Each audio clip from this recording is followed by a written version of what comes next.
รียกทุกขลักษณะทุกจริงจริงนะหรือทุกครั้งนั้นแลนะสภาพไม่คงที่เปลี่ยนไปตลอดเวลาคิดไปคิดมากายารอท่าแต่ทุกข้อสามต่อไป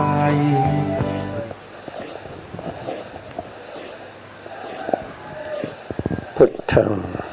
สรณังกัจฉามิธัมมังสรณังกัจฉามิสังฆังสรณังกัจฉามิ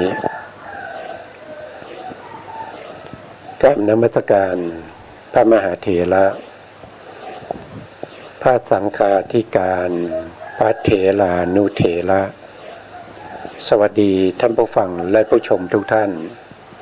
ที่ติดตามในรายการศึกษาพระสัทธรรมเพื่อการพ้นทุกข์ครั้งนี้เป็นครั้งที่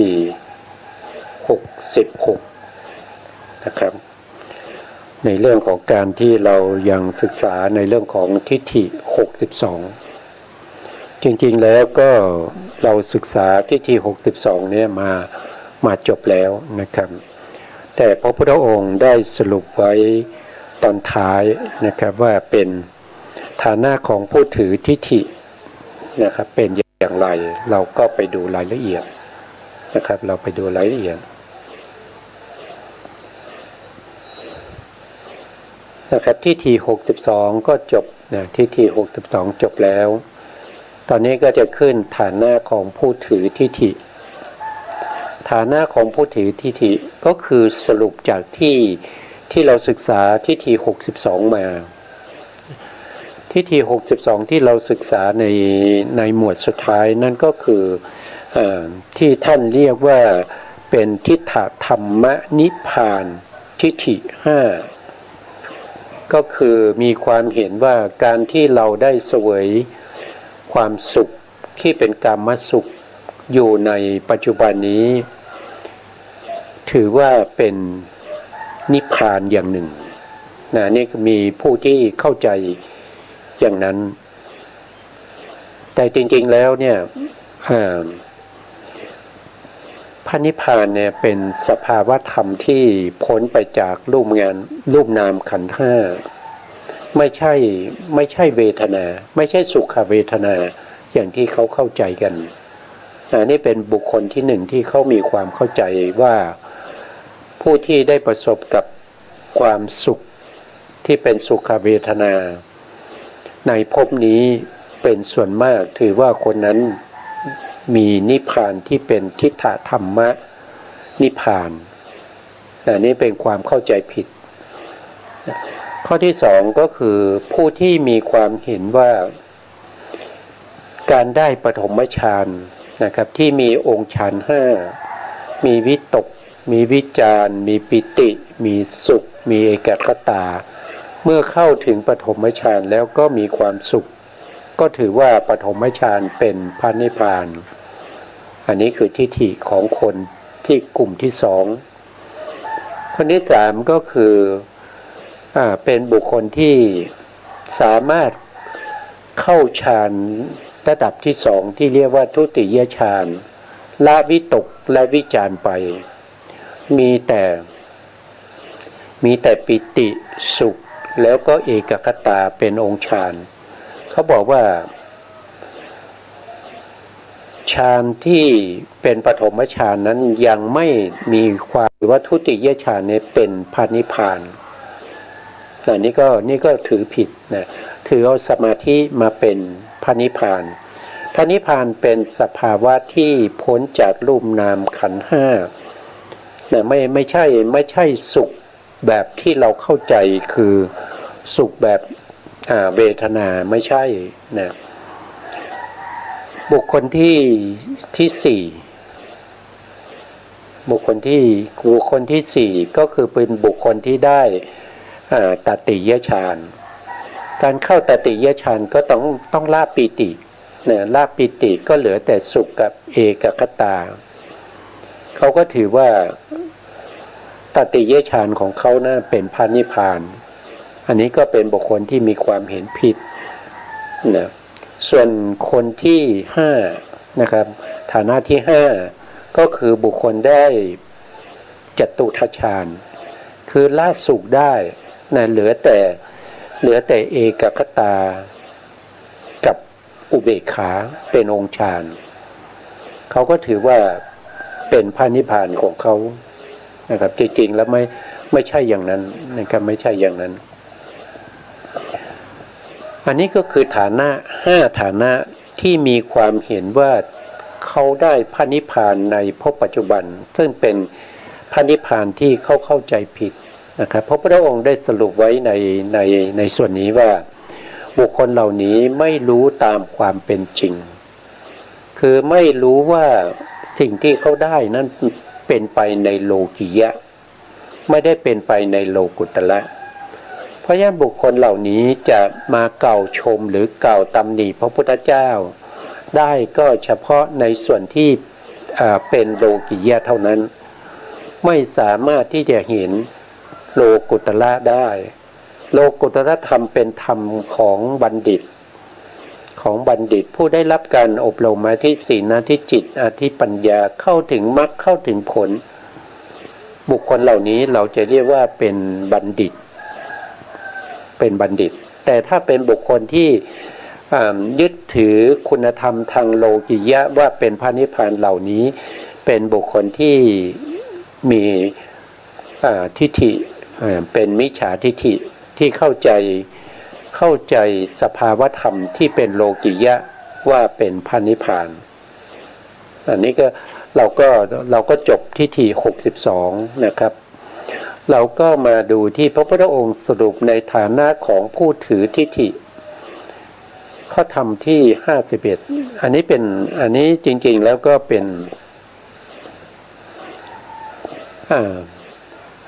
นข้อธรรมที่สรุปทิฏฐิ62นะครับว่าเป็นยังไงบ้างนะครับในส่วนที่1นะครับ51นะดูกัลภิกษุทั้งหลายบรรดาสมณพราหมณ์เหล่านั้นสมณพราหมณ์เหล่าใดมีทิฏฐิว่าเที่ยงย่อมบัญญัติอัตตาและโลกว่าเที่ยงด้วยเหตุ4ประการข้อนั้นเป็นความเข้าใจของสมณพราหมณ์ผู้เจริญเหล่านั้นผู้ไม่รู้ไม่เห็นเป็นความแสหาเป็นความดิ้นรนของผู้มีตัณหาที่เราศึกษามาก็คือได้แก่ในเรื่องของสัสสตทิฏฐินะครับในเรื่องของสัสสตทิฏฐิ4ที่ไปยึดมั่นรูปนามขันธ์5นะครับที่ตัวเองระลึกได้นะระลึกชาติไปในหนหลังได้นะครับแล้วก็ไปเห็นสภาวธรรมเหล่านั้น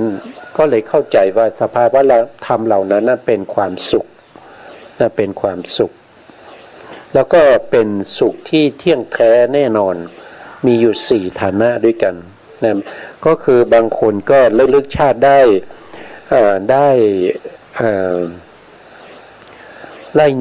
1ชาติ2ชาติ3ชาตินะครับไม่เกินแสนชาตินะครับไม่เกินแสนชาติ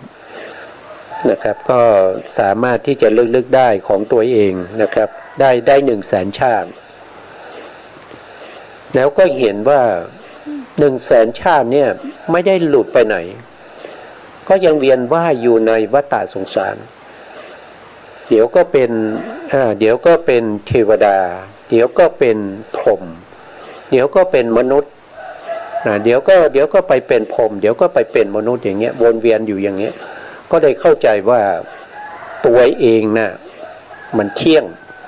แต่ท่องเที่ยวไปในภพภูมิเหล่านี้อย่างนี้เป็นความเข้าใจผิดเนี่ยก็เป็นความเข้าใจผิดอันนี้ระลึกชาติได้หลายแสนชาตินะครับที่เราศึกษามานะต่อมาก็เป็นบุคคลที่สามารถระลึกชาติได้ระลึกชาติระลึกชาติได้เท่าไหร่นะเดี๋ยวผมดูกันนะครับ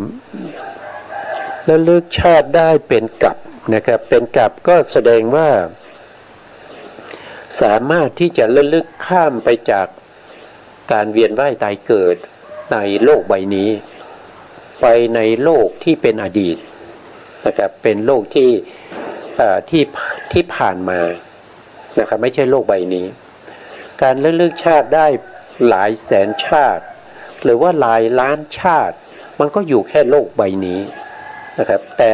บุคคลคนนี้ระลึกชาติได้มากกว่าสามารถระลึกไปในกับอื่นนะครับกับนู้นเรามีโคตรอย่างนั้นเป็นอย่างนั้นอย่างนี้นะครับเขาก็บอกว่าที่คุณว่าระลึกได้หลายแสนชาติเนี่ยมันยังน้อยกว่าผมนะผมระลึกได้เป็นกับนะพ้นจากกับนี้ไปนะครับพ้นจากโลกของเรานี้ไปโลกในอดีตที่ดับไปแล้วผมก็ระลึกได้ผมก็มีความเห็นอย่างคุณนั่นแหละนะครับว่าเราเนี่ยมันเที่ยงแท้เราเวียนว่ายท่องเที่ยวอยู่ในภพภูมิต่างๆเหล่านี้นะเราไม่ไ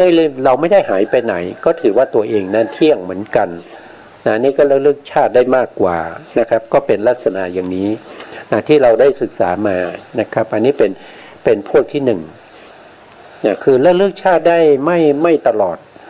นะครับแล้วก็ไม่ระลึกได้เฉพาะของตัวเองมันก็เวียนว่ายตายเกิดใช่ไหมครับไม่ได้ระลึกชาติไปของคนอื่นได้นะครับอย่างเช่นเราเป็นปุถุชนเนี่ยเราก็ต้องเวียนว่ายตายเกิดเพราะฉะนั้นเวียนว่ายตายเกิดเราก็เห็นว่าเราไปเกิดนู่นเกิดนู่นแล้วก็ตายเกิดแล้วก็ตายเดี๋ยวก็ย้ายไปเกิดที่นู่นไอ้ภพเนี่ยที่อยู่นั่นมันไม่เที่ยงนะแต่ตัวของเราเนี่ยมันเที่ยงนะเขาดูเฉพาะในส่วนที่เป็นตัวตนเขายึดเอาว่าตัวเขาเนี่ยเป็นอัตตาก็เลยเห็นว่าเที่ยงอย่างนี้นะครับมีอยู่4ฐานะนะ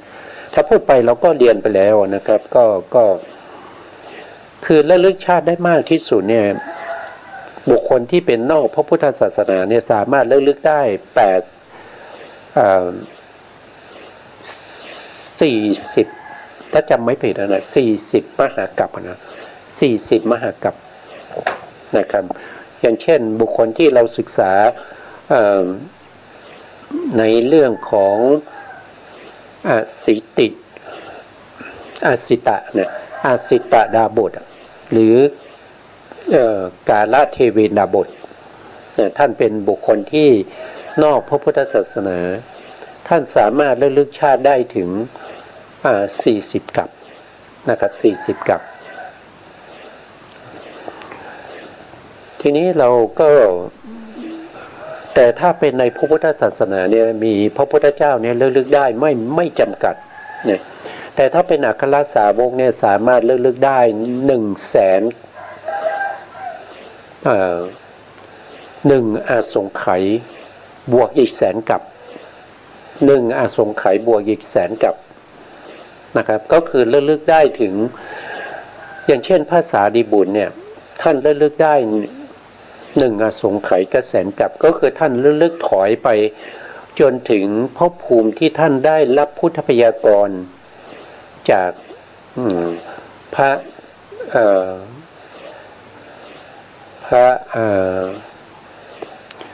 ระพุทธเจ้าพระนามว่าปทุไม่ใช่ปทุมเดี๋ยวผม โทษทีครับติดขัดนิดหน่อยนะครับการเราก็ดูในเรื่องของ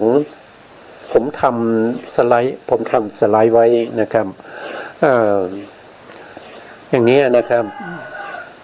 อันนี้คือหมายถึงพระพุทธเจ้า28พระองค์นะครับนับถอยหลังไปจากพระพุทธเจ้าของเราเนี่ยไปจนถึงสารมันทกัปที่นับถอยหลังไป4อาสงไขยแสนมหากัปเนี่ยก็จะมีพระพุทธเจ้า4พระองค์นะครับแล้วก็ว่างมาอีก1อาสงไขยกัปนะครับ1อาสงไขยกัปแล้วก็มีพระพุทธเจ้า1พระองค์ก็เรียกว่าเป็นสารมันทกัปพระพุทธเจ้าองค์นี้ก็จะพระนามว่าโกทัญโยชนะปาโมโคแล้วจากนั้นก็ว่างไปอีก1อาสงไขย นะครับหนึ่งอสงไขยรวมกับของเดิมก็เป็นสองอสงไขยมีพระพุทธเจ้าสี่พระองค์พระพุทธเจ้าสี่พระองค์ก็จะมีมังคโลนะสุเมธสุมนา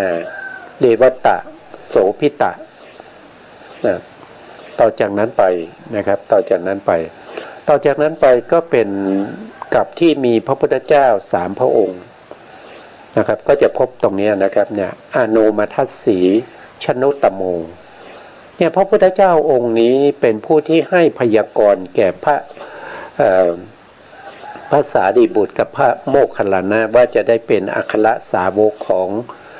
พระพุทธเจ้าโคตมะนับจากนี้ไปอีกหนึ่งอาสงไขยกับแสนกับเนี่ยแล้วลึกมาได้ถึงตรงนี้สามารถลึกมาถึงตรงนี้ได้หนึ่งอาสงไขยแล้วก็บวกอีกแสนมหากัปก็ยาวนานมากแต่ถามว่าหมดหรือยังไม่หมดนะครับยังไม่หมดแต่ถ้าท่านไม่ได้เป็นพระอรหันต์ท่านไม่ได้ดวงตาเห็นธรรมเนี่ยท่านก็จะเข้าใจผิดนะท่านระลึกมาถึงตรงนี้ท่านแต่ระลึกไม่ได้นะครับคือถ้านอกพระพุทธศาสนานี้ระลึกได้แค่40มหากัปเท่านั้นเองแต่ไม่สามารถถึงตรงนี้ได้นะ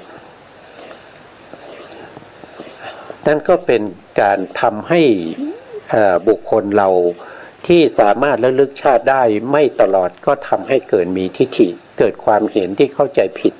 ขึ้นมาเลยตั้งเป็นลัทธิขึ้นมามีความเห็นผิดยึดมั่นว่าเที่ยงก็คือเวียนว่ายตายเกิดนะคือระลึกไปถึงที่ไหนก็ยังเห็นเรานี่ยังอยู่เดี๋ยวเราก็ไปอยู่เป็นพรหมเดี๋ยวเราก็มาอยู่เป็นเทวดาเดี๋ยวเราก็ไปอยู่เป็นมนุษย์นะครับหรือบางครั้งบางท่านอาจจะลึกไปถึงว่าโอ้เคยตกนรกนะเคยตกนรกเคยเป็นเดรัจฉานอย่างเงี้ยมันก็บุคคลเหล่านี้น่าจะเวียนว่ายตายเกิดในสุคติภูมินะเพราะเขามีบุญเขาทำสมาธิเขาเจริญสมาธิมานะไม่ทราบว่าเขาจะจริงๆแล้วคนเราเนี่ยเวียนว่ายตายเกิดเนี่ยก็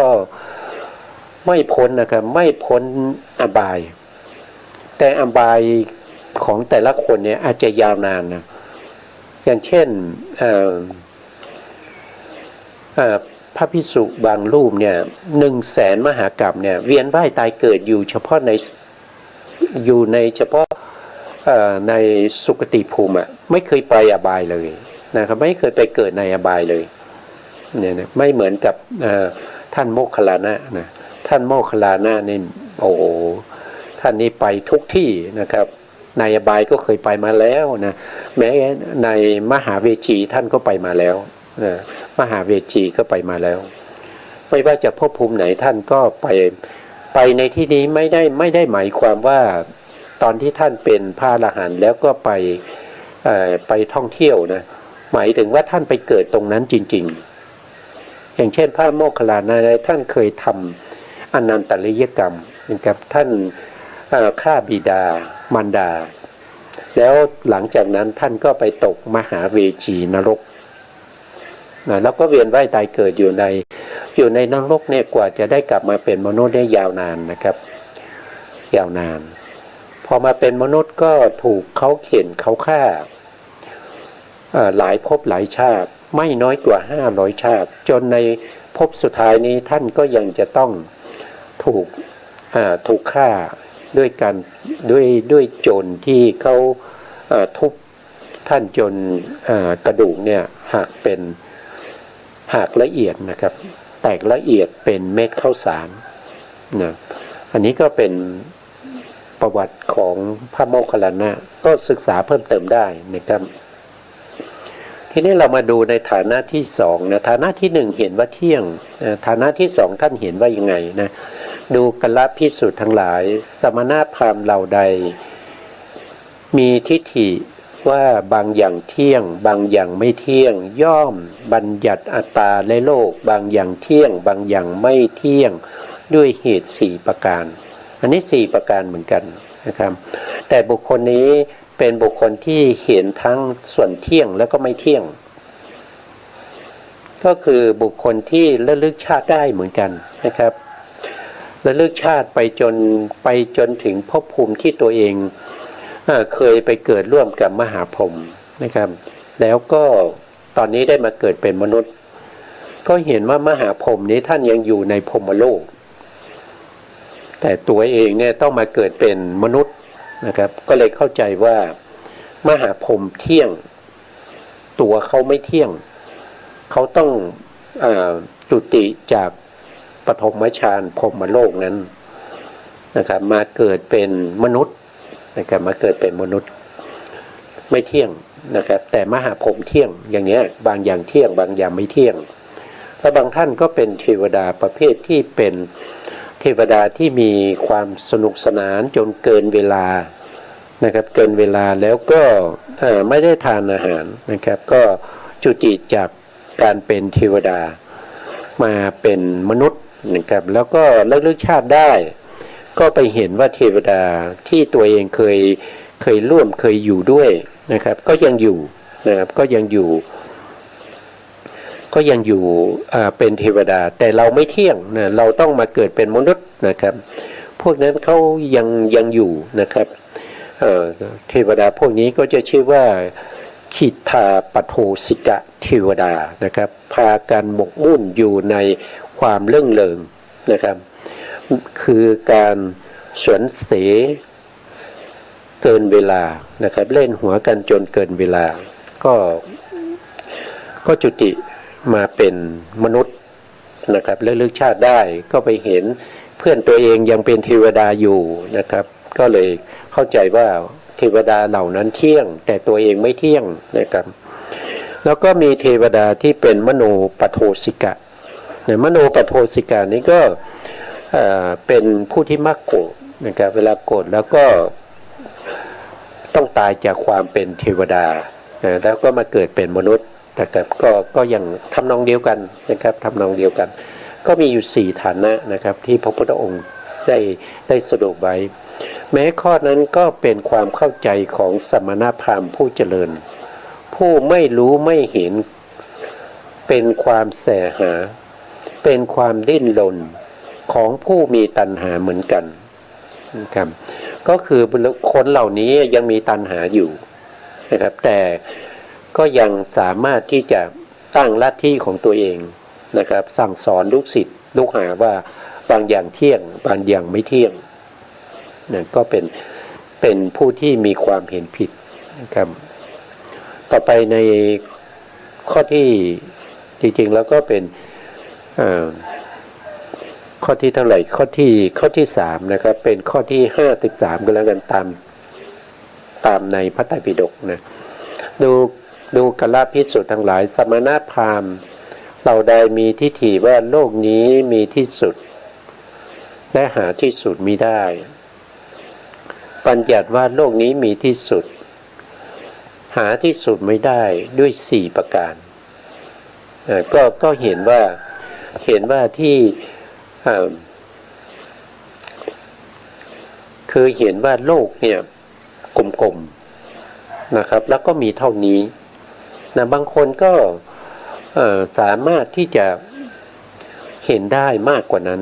ก็คือบุคคลเหล่านี้เขาได้ฌานนะครับเวลาที่เขาเข้าฌานเนี่ยเขามีโอภาสเขามีแสงสว่างเวลาได้เขาเรียกว่าได้นิมิตได้นิมิตเป็นโอภาสแล้วก็แสงสว่างนี้ก็ส่องไปไกลบางคนก็ส่องได้เฉพาะโลกนี้นะครับก็เลยเห็นว่ามันทั้งหมดเนี่ยมันมีแค่โลกนี้บางคนอาจจะมีแสงสว่างที่ส่องออกไปได้นอกโลกอีกก็เลยว่าโอ้มันกว้างขวางกว่านั้นบางคนอาจจะส่องไปได้ถึง10,000 จักรวาลอันนี้ก็เป็นขึ้นอยู่กับสมาธิของแต่ละท่านนะครับด้วยฐานะ4ฐานะนี้นะครับก็ทำให้เกิดความเข้าใจผิดนะครับเพราะว่าเขายังมีตัณหาอยู่เขายังมีตัณหาอยู่เขายังไม่บริสุทธิ์เพราะฉะนั้นความเห็นของเขาเนี่ยก็เป็นไปกับตัณหาคือแสหาดิ้นรนของคนมีตัณหา ก็คือเป็นไปในความชอบของตัวเอง ต่อไปข้อที่54ดูก่อนภิกษุทั้งหลายสมณพราหมณ์เหล่าใดมีทิฏฐิลิ้นได้ไม่ตายตัวอันนี้ก็คือได้แก่ประเภทที่เป็นปลาไหลนะครับก็คืออย่างคือเขาก็เวลาที่เขาจะตอบปัญหาเนี่ยเขาก็คิดหน้าคิดหลังนะครับเขาก็กลัวว่าเขาจะถูกจับได้นะครับถ้าเขาตอบไปอย่างใดอย่างหนึ่งเนี่ยไปข้างใดข้างหนึ่งเนี่ยเพราะฉะนั้นเขาจึงมีวาทะว่าอย่างนี้ก็ใช่อย่างนั้นก็ไม่ใช่อย่างนั้นก็ใช่อย่างนี้ก็ไม่ใช่อะไรพวกนี้นะมีอยู่4ฐานะด้วยกันอันนี้เราศึกษาไปแล้วนะต่อไปข้อที่55ดูกละภิกษุทั้งหลายสมณพราหมณ์เหล่าใดมีทิฏฐิว่าอัตตาและโลกเกิดขึ้นลอยๆย่อมบัญญัติว่าอัตตาและโลกเกิดขึ้นลอยๆด้วยเหตุ2ประการแม้ข้อนั้นก็เป็นความเห็นของสมณพราหมณ์ผู้ไม่รู้เห็นเป็นผู้แสหาคือไม่รู้เห็นในที่นี้คือเขาไม่มีสัมมาทิฏฐิเขาไม่ได้อบรมมาที่ศีลนะที่จิตนะที่ปัญญาเขาไม่ได้เห็นถึงสภาวธรรมรูปนามขันธ์5เนี่ยมันเป็นอนิจจังมันเป็นทุกข์มันเป็นอนัตตาตามความเป็นจริงเพราะคนเหล่านี้ก็พยายามที่จะหาสัจธรรมของตัวเองโดยไม่เข้าใจว่าสิ่งที่ตัวเองได้รู้ได้เห็นนั้นมันเป็นความเข้าใจผิดแล้วก็ยึดมั่นในความเข้าใจผิดนั้นนะเป็นลัทธิของเขาต่อไปในข้อที่56ดูก่อนนะดูกละคำว่าดูกละหรือดูก่อนภิกษุเนี่ยภิกษุทั้งหลายเนี่ยมันก็จริงๆแล้วก็ความหมายเหมือนกันนะครับเพียงแต่ว่าพระไตรปิฎกแต่ละเล่มเนี่ยท่านแปลไม่เหมือนกันนะครับถ้าเป็นของมจรท่านก็จะแปลว่าดูก่อนดูกละนะดูกละถ้าเป็นของมลก็แปลว่าดูก่อนภิกษุทั้งหลายนะครับผมยังไงก็ได้นะครับก็มันไม่ใช่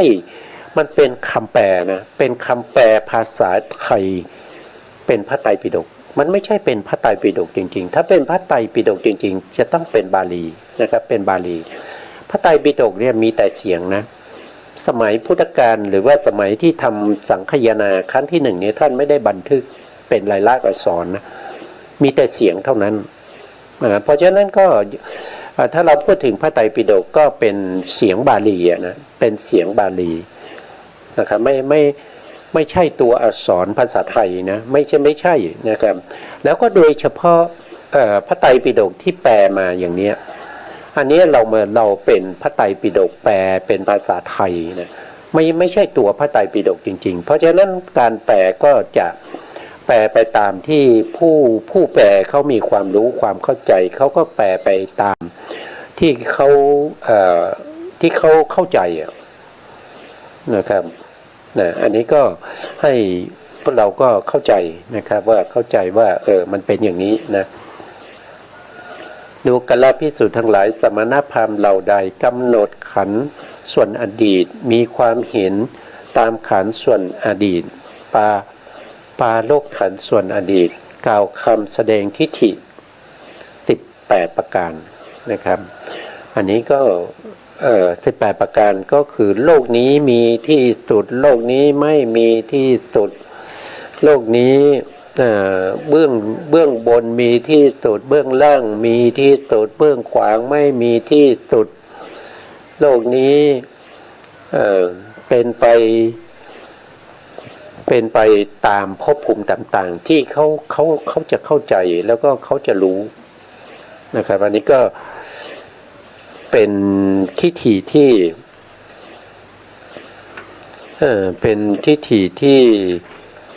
ที่มีความเข้าใจผิดนะครับมีความเข้าใจผิดอย่างเช่นอัตตามีรูปยั่งยืนมีสัญญาอัตตาไม่มีรูปยั่งยืนมีสัญญา นะอัตตาทั้งที่มีรูปทั้งที่ไม่มีรูปยั่งยืนมีสัญญาอัตตาทั้งที่มีรูปก็มิใช่ทั้งที่ไม่มีรูปก็มิใช่ยั่งยืนมีสัญญานี่ก็คือหมายถึงว่าเป็นประเภทกลุ่มที่มีสัญญานะครับมีสัญญาแล้วก็สัญญาก็ยั่งยืนนะครับสัญญาก็ยั่งยืนมีอยู่ทั้งหมด8นะแล้วก็ประเภทที่ยั่งยืนมีสัญญานะครับอัตตาเนี่ยเป็นสัญญานะครับตอนแรกนี้อัตตาเป็นรูปใช่ไหมครับอัตตาเป็นรูปอันที่สองก็คืออัตตาที่อัตตามีที่สุดยั่งยืนมีสัญญาอย่างเงี้ยมันเป็นทิฏฐิมันเป็นความเห็นผิดอะเราฟังแล้วเราก็บางครั้งก็เข้าใจบางครั้งก็ไม่เข้าใจนะครับเป็นลักษณะความเห็นของแต่ละท่านนะครับถ้าเป็นที่พระพุทธองค์แสดงในส่วนที่เป็นธรรมของพระพุทธองค์เนี่ยก็สามารถที่จะเข้าใจได้นะครับแต่อันนี้มันเป็นทิฏฐิที่มีความเห็นผิดของบุคคลที่เป็นนอกพระพุทธศาสนาเราไม่มีพื้นฐานนะครับเราไม่ได้เป็นบุคคลเหล่านั้นเราก็ไม่เข้าใจเขายังเข้าใจว่ารูปในรูปของเราเนี่ยมีสัตว์ตัวหนึ่งเขาเรียกว่าเป็นอัตตาเป็นปรมัตถ์อัตถะบางครั้งก็เรียกว่าชีวิตอัตถะนะครับอยู่ในตัวของเราอีกทีหนึ่งนะครับตัวของเราเนี่ยมันไม่เที่ยงแต่ตัวอัตตะหรือปรมัตถ์ที่อยู่ในตัวของเรามันเที่ยงอย่างเงี้ยตายแล้วก็ทิ้งร่างกายไว้ในภพนี้แต่ตัวอัตตะหรือตัวชีวะเนี่ยมันไม่ตายมันก็จะไปหาร่างใหม่อยู่นะอันนี้เป็นความเข้าใจผิดเป็นความคิดที่ไม่ถูกต้องดูกลภิกษุทั้งหลายสมณพราหมณ์เหล่าใดมีทิฏฐิว่าอัตตาเหนือขึ้นไปกันจากการตายมีสัญญาอันนี้ก็เป็นพวกที่ไปเกิดเป็นพรหมอะไรพวกนั้นนะครับมีด้วยกันอยู่16ประการนะครับไปเกิดเป็นพรหมนะก็จะเห็นว่าเหนือขึ้นไปก็มีสัญญานะต่อไปนะครับสมณพราหมณ์ผู้เหล่าใดมีทิฏฐิว่าเหนือขึ้นไปจากการตายไม่มีสัญญาอันนี้ก็คือประเภทที่ไปเห็นอะไรอสัญญาสัตว์นะครับก็คือบุคคลที่ไปเกิดเป็นพรหมลูกฟักนะครับอยู่ในชั้นที่4เรียกว่าอสัญญาสัตว์เป็นไปเกิดเฉพาะรูปนะเขาไม่มีสัญญาเขาไม่มีจิตเขาไม่มีเจตสิกเขาไปเกิดในท่าไหนเขาก็อยู่อย่างนั้นนะก็มีความเห็นผิดนะครับนี่ผู้ที่ไปเห็นอย่างนั้นคือเขาสามารถที่จะไปเห็นได้ด้วยกำลังสมาธิของเขาเนี่ยเขาเห็นแล้วก็ทำให้เขาเนี่ยเกิดความเข้าใจผิดแล้วก็ตั้งลัทธิขึ้นมาอย่างที่ว่านะครับต่อไปดูก่อนภิกษุทั้งหลายสมณพราหมณ์เหล่าใดมีทิฏฐิว่าอัตตาเหนือขึ้นไปจากการตายมีสัญญาก็ไม่ใช่ไม่มีสัญญาก็ไม่ใช่บุคคลคนนี้ไปเห็นอะไรก็ไปเห็นเนวสัญญานาสัญญายตนะนั่นคือเขาสามารถที่จะไปถึงอรูปพรหมได้หรือว่าอดีตชาติเนี่ยเขาเคยเป็นอรูปพรหมนะเขาก็ลึกๆไปได้ว่าเดิมทีเนี่ยเราก็ไปเกิดเป็นเนวสัญญานาสัญญาเรามาจากภพภูมินั้นน่ะมีสัญญาก็ไม่ใช่ไม่มีสัญญาก็ไม่ใช่คือความรู้สึกของเขาเนี่ยจิตเขาเนี่ยมันละเอียดมากจะเหมือนกับมีก็ไม่ใช่ไม่มีก็ไม่ใช่นะครับก็จะเป็นลักษณะแบบนี้นี่ก็มีอยู่ด้วยกันถึง8ประการนะต่อไปนะครับดูกลภิกษุทั้งหลายสมณพราหมณ์เหล่าใดมีทิฏฐิว่าขัดศูนย์ก็ย่อมบัญญัติความขัดศูนย์และความพินาศเลิกเกิดของสัตว์ทั้งหลาย ด้วยประการด้วยเหตุ7ประการพวกนี้ก็คือคือเขาเวลาเขาตายแล้วเนี่ยเขาก็เห็นว่าเขาไปเกิดเวลาไปเกิดเนี่ยเขาไปเกิดในอสัญญาสัตว์คือไปเห็นอสัญญาสัตว์แล้วก็ไม่มีจิตไม่มีเจตสิกขยับเคลื่อนไหวไม่ได้เป็นเฉพาะตุ๊กตาอย่างนั้นนะเขาก็เลยมาบัญญัติว่ามันขาดศูนย์นะครับมันขาดศูนย์ก็ขาดศูนย์อะไรขาดศูนย์ประเภทที่เป็นนามธรรมนะหรือว่าบางคนไม่ได้อะไรเลยนะครับเขาก็มีความคิดว่าเราเกิดมาก็เกิดมาเฉพาะภพนี้เท่านั้นถ้าเราตายจากภพนี้ไปแล้วก็ไม่เกิดอีกนะไม่เกิดอีกมีเฉพาะภพนี้เกิดมาแล้วก็ตายแล้วก็จบนะไม่มีการเวียนว่ายตายเกิดนะคนเหล่านี้ก็เป็นเขาเรียกว่าเป็นอุเฉททิฏฐินะครับมีความเห็นขาดศูนย์นะต่อไปดูกัลละภิกษุทั้งหลายสมณพราหมณ์เหล่าใดมีทิฏฐิว่านิพพานปัจจุบันนะครับอันนี้ก็คือที่เราศึกษาไปครั้งก่อนนะครับมีอยู่5ประการก็คือหนึ่งก็คือเห็นว่าคนที่ได้รับความสุขในปัจจุบันเขาหมายถึงกามสุขนะมีกามสุขมีกามคุณได้เห็นสิ่งที่ดีๆได้ยินเสียงแต่เสียงที่ไพเราะได้กลิ่นดีๆได้รสดีๆได้สัมผัสที่ดีๆพวกนี้เข้าถึงพระนิพพานในปัจจุบันเรียกว่าทิฏฐนิพพานนะครับทิฏฐธรรมะนิพพานทิฏฐินะมีอยู่5ประการบุคคลที่2ก็เห็นว่าปฐมฌานเป็นพระนิพพานบุคคลที่3ก็เห็นว่าทุติยฌานเป็นพระนิพพานบุคคลที่4ก็เห็นว่าตติยฌานเป็นพระนิพพานและบุคคลที่5ฐานะที่5ก็จะเห็นว่าจตุทัชฌานนั้นเป็นพระนิพพานจริงๆแล้วไม่ใช่เข้าใจผิดพระนิพพานเป็นสภาวะที่เป็นสันติลักขณังพ้นไปจากรูปนามขันธ์5สังขารธรรมทั้งหลายในพระนิพพานไม่มีกามสุขนะในพระนิพพานไม่มีสุขเวทนาไม่ใช่อย่างนั้นนะพระนิพพานเป็นสันติลักขณังนะว่าด้วยการเข้าถึงบุคคลที่จะเข้าถึงได้ต้องเจริญวิปัสสนานะผู้ที่เข้าถึงได้เนี่ยก็จะมีท่านก็บอกว่ามีอยู่3ประเภทด้วยกันนะประเภทที่1ก็คือผู้ที่เจริญวิปัสสนาแล้วมีอารมณ์ที่หนักแน่นในเรื่องของอนิจจานุปัสสนา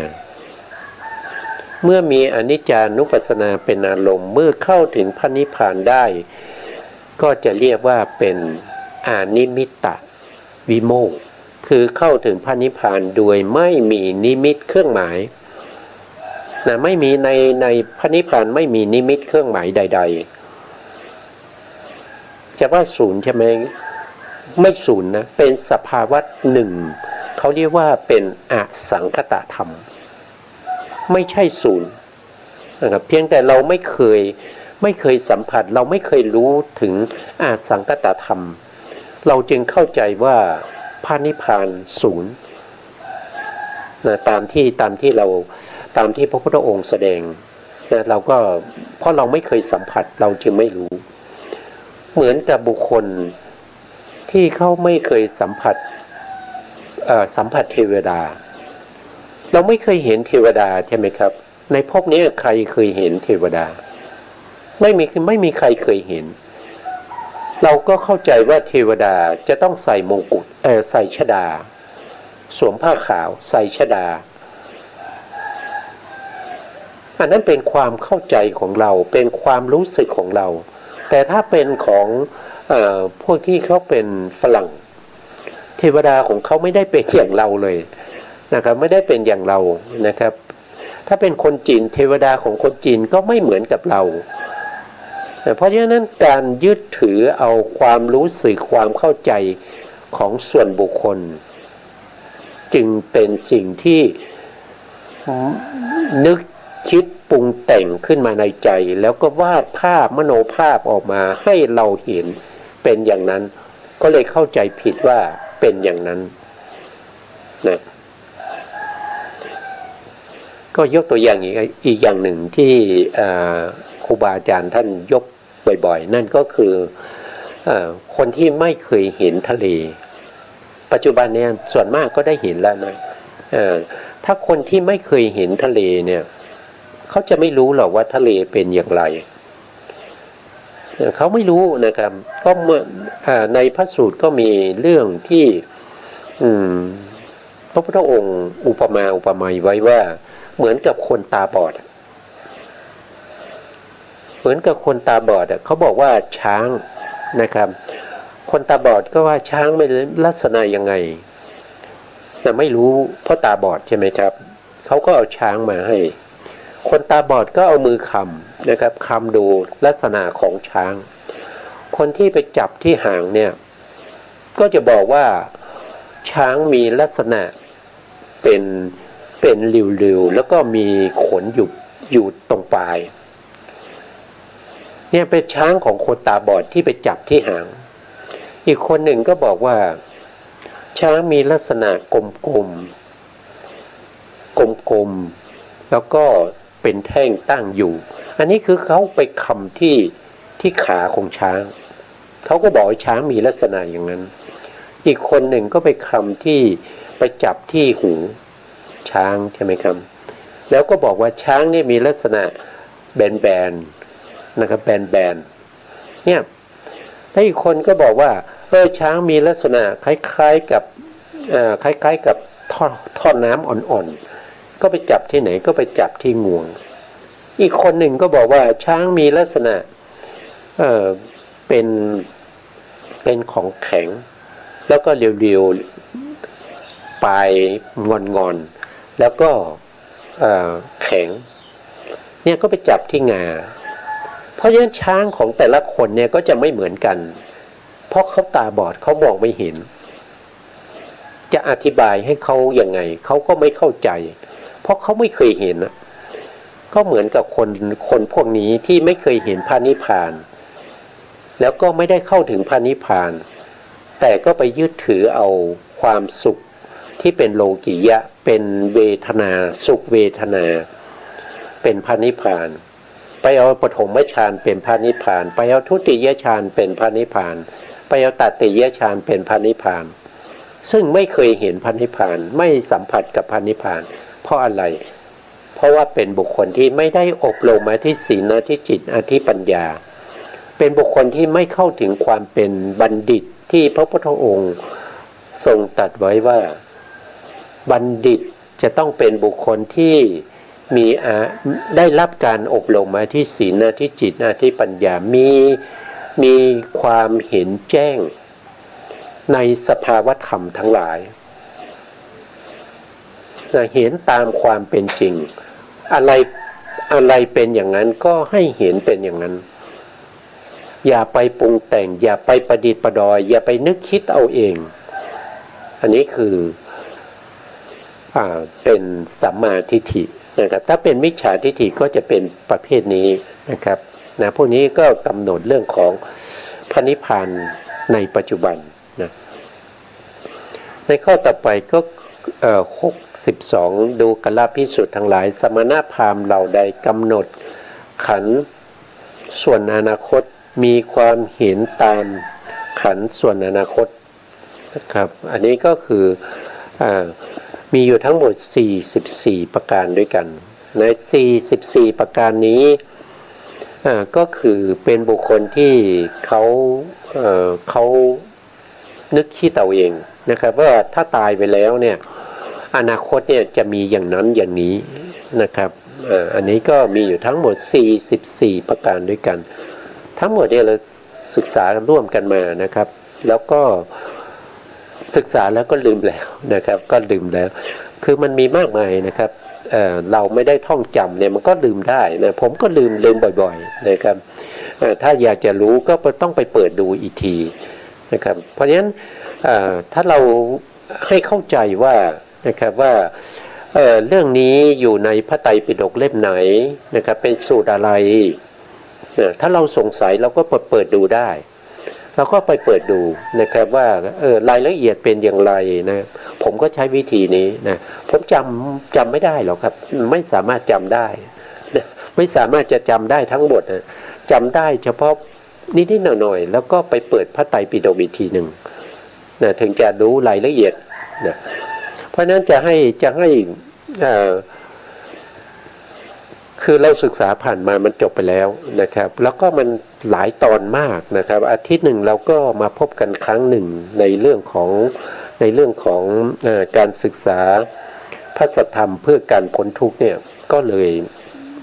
ไม่จำไม่ได้นะครับแต่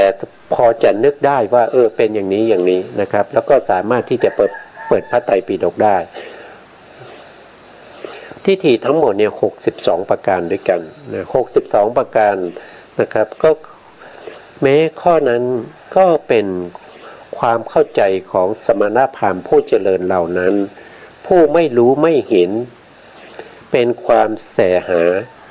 เป็นความดิ้นรนของคนมีตัณหานะคือคนที่ไม่มีตัณหานี้ได้แก่ใครนะครับคนที่ไม่มีตัณหาก็คือพระอรหันต์นะพระอริยบุคคลเบื้องต่ำ3เนี่ยอย่างเช่นพระโสดาบันเนี่ยท่านก็ยังมีตัณหาอยู่แต่ตัณหาของท่านเนี่ยเป็นตัณหาที่เป็นอย่างหยาบแต่เป็นตัณหาที่ไม่นำไปสู่อบายของพระโสดาบันนะครับถ้าเป็นของพระสกทาคามีเนี่ยพระสกทาคามีก็มีตัณหาเป็นกรรมตัณหาที่ละเอียดนะครับที่อย่างหยาบนี้ไม่มีแล้วนะกรรมตัณหาที่ละเอียดเป็นของสกทาคามียังมีอยู่แต่ถ้าเป็นของพระอนาคามีเนี่ยพระอนาคามีเนี่ยจะไม่มีตัณหาประเภทที่เป็นกรรมตัณหาไม่ว่าจะเป็นอย่างละเอียดก็ไม่มีแต่พระอนาคามีก็ยังมีตัณหาอยู่ตัณหาของท่านจะเรียกว่าเป็นภาวะตัณหาก็คือตัณหาประเภทที่ติดอยู่ในเรื่องของฌานนะรูปฌานแล้วก็ยังติดอยู่ในเรื่องของภพภูมิด้วยนะครับภพภูมิที่เป็นรูปฌานนะภาวะตัณหาเนี่ยแล้วทุกคนเรามีนะครับเรามีรู้ได้ยังไงว่ามีก็คือรู้ได้จากตอนที่เราปฏิสนธิวิถีจิตที่จะเกิดขึ้นครั้งแรกนั่นนะคือเราเกิดมาครั้งแรกเนี่ยเราได้ปฏิสนธิจิตมาหลังจากปฏิสนธิจิตแล้วก็จะมีภวังคจิตเนี่ยเกิดดับสืบต่อกันไปจะมากจะน้อยขึ้นอยู่กับบุคคลนะครับแล้วก็วิถีจิตก็จะเกิดขึ้นภวังค์ขาดไปวิถีจิตก็จะเกิดขึ้นเป็นมโนทวารวิถีก็จะมีโลภะชวนะนะครับทำหน้าที่เป็นชวนะจิตมีความยินดีในภพชาติที่ตัวเองเกิดคนที่ได้ไปเกิดเป็นสัตว์นรกก็ยินดีภพภูมิที่เป็นสัตว์นรกนะครับตอนนั้นยินดีมากเลยนะแต่นรกมันทุกข์มากแต่เขาก็ยินดีนะวิถีแรกนะครับของผู้ที่เกิดทุกคนตั้งแต่ปุถุชนตั้งแต่ในอบายนะครับตั้งแต่สัตว์นรกเนี่ยไปจนถึงพระอนาคามีก็ยังมีความยินดีในภพชาติอยู่พระอนาคามีมีความยินดีในภพชาติที่ตัวเองไปเกิดนั่นคือได้ไปเกิดเป็นพรหมก็ยินดีในภพชาติที่เป็นพรหมก็เรียกว่าถ้าเป็นไปเกิดในรูปประพรหมก็จะเรียกว่าเป็นรูปปภาวะถ้าไปเกิดในอารูปก็จะเรียกว่าอารูปปภาวะแต่ถ้าเป็นบุคคลที่เป็นโสดาบันเนี่ยนะครับเกิดเป็นมนุษย์ก็มีความยินดีในภพชาติที่เป็นมนุษย์แต่เราไม่เรียกว่าเป็นมนุษย์ภาวะไม่ได้เรียกอย่างนี้นะครับไม่ได้เรียกอย่างนี้แต่เพียงให้รู้ว่าวิถีจิต วิถีแรกของบุคคลที่ไปเกิดในภพภูมิไหนก็ตามวิถีจิตนั้นจะทำหน้าที่ในการยินดีพอใจในภพภูมิที่ตัวเองได้เกิดเพราะว่าวิถีนั้นมีโลภะชวนะเป็นตัวที่ไปยินดีภพชาติที่ตัวเองได้เกิดอันนี้ก็ให้รู้ว่าตัณหานี้จะหมดไปได้เนี่ยต้องเป็นพระอรหันต์เท่านั้นนะครับเป็นพระอรหันต์เท่านั้นนะแต่ตัณหามีหลายระดับนะตัณหาที่เป็นอย่างหยาบนำไปสู่อบายนี้ผู้ที่ละได้คือโสดาบันตัณหาอย่างหยาบที่ไม่นำไปสู่อบายที่เป็นไปในกามสุขติภูมิตัณหานั้นละได้ด้วยความเด็ดขาดเขาไม่เรียกจริงๆแล้วเขาไม่ได้เรียกว่าสมุจเฉทนะของพระสกทาคามีเป็นผู้ที่ประหารกามตัณหาอย่างหยาบที่ไม่นำไปสู่อบายพระอนาคามีประหารกามตัณหาอย่างละเอียดแล้วพระอรหันต์ประหารรูปภาวะอารูปภาวะรูปภาวะอารูปภาวะก็คือตัณหานั่นเองแต่ตัณหานั้นยินดีพอใจในรูปประพรหมอารูปประพรหมเป็นพรหมภพชาติที่เป็นพรหมนี่ก็เป็นพระพุทธองค์บอกว่าเป็นของคนมีตัณหาคนมีตัณหาดูก่อนดูกัลภิกษุทั้งหลายบรรดาสมณพราหมณ์เหล่านั้นสมณพราหมณ์เหล่าใดมีทิฏฐิว่าเที่ยงปัญญัติอัตตาโลกว่าเที่ยงด้วย4ประการนั้นเพราะสัมผัสนะครับเพราะสัมผัสก็คือเขาเคยสัมผัสมาสัมผัสเนี่ยเป็นเจตสิกตัวดวงหนึ่งนะครับเจตสิกดวงนี้จะเกิดขึ้นได้จะต้องมีธรรมะ3ประการประชุมกันธรรมะ3ประการประชุมกันนั่นก็คือถ้าคือเขามีหลายทวารนะคือว่ามนุษย์สัตว์ทั้งหลายเนี่ยที่เวียนว่ายตายเกิดอยู่ใน31ภูมิเนี่ยมีทวาร6ทวารมากที่สุดนอกจาก6ทวารแล้วไม่มีเกินกว่านี้ไม่มีทวารที่7นะครับไม่มีนะครับมากกว่า6ทวารไม่มีทวารที่1เรียกว่าจักขุทวารจักขุทวารก็คือทางตานี่ประสาทผัสสะที่จะเกิดทางตาเนี่ยจะต้องมีการประชุมของธรรมะ3อย่างทางตานั่นก็คือได้แก่รูปคือรูปารมณ์กระทบกับโสตประสาทก็คือประสาทตา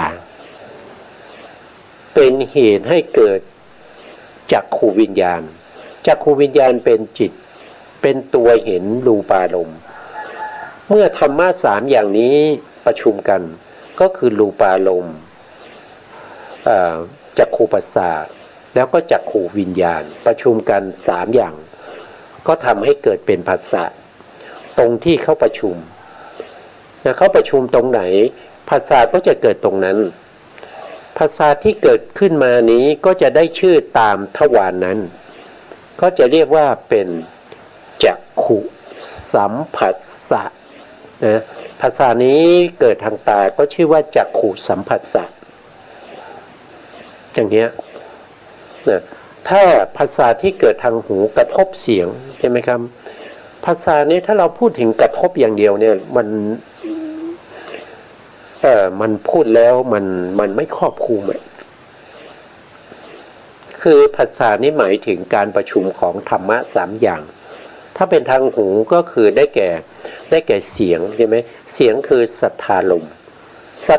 มกระทบกับโสตประสาทคือประสาทหูทำให้โสตวิญญาณเกิดขึ้นธรรมะ3อย่างนี้ประชุมกันก็เรียกว่าเป็นผัสสะนั้นเกิดทางหูก็เรียกว่าเป็นโสตสัมผัสสะอย่างเงี้ยเพราะ การได้เห็นนะครับการได้ยินการได้สัมผัส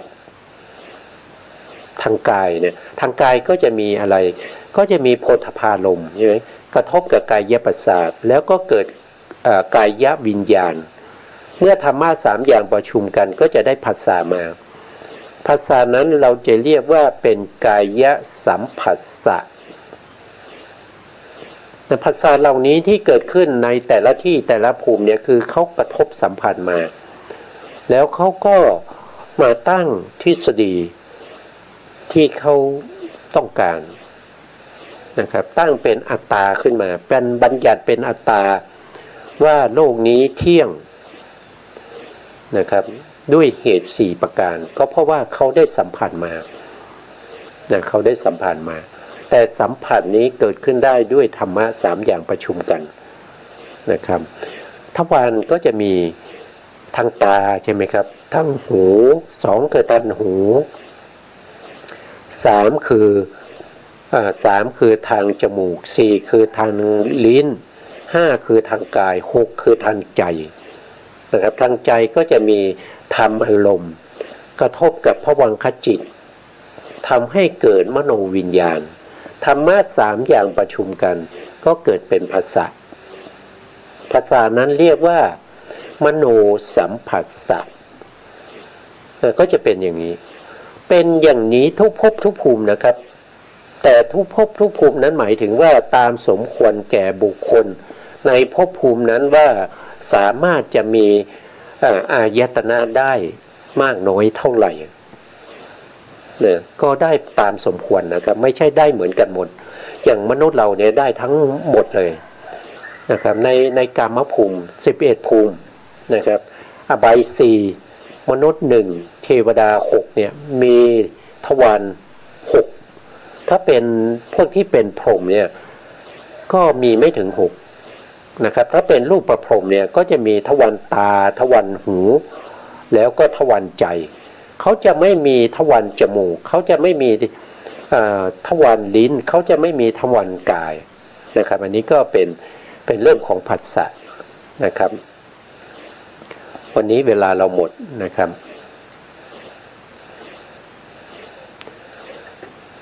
ก็การศึกษาพระอภิธรรมนี้ก็ทำให้เราเกิดความรู้ความเข้าใจในเรื่องเหล่านี้นะครับแต่ถ้าเราศึกษาเฉพาะพระสูตรเนี่ยเราก็ศึกษาว่าผัสสะเท่านั้นเองแต่เราไม่รู้ว่าผัสสะเนี่ยมีอะไรเป็นเหตุเป็นปัจจัยให้เกิดขึ้นมา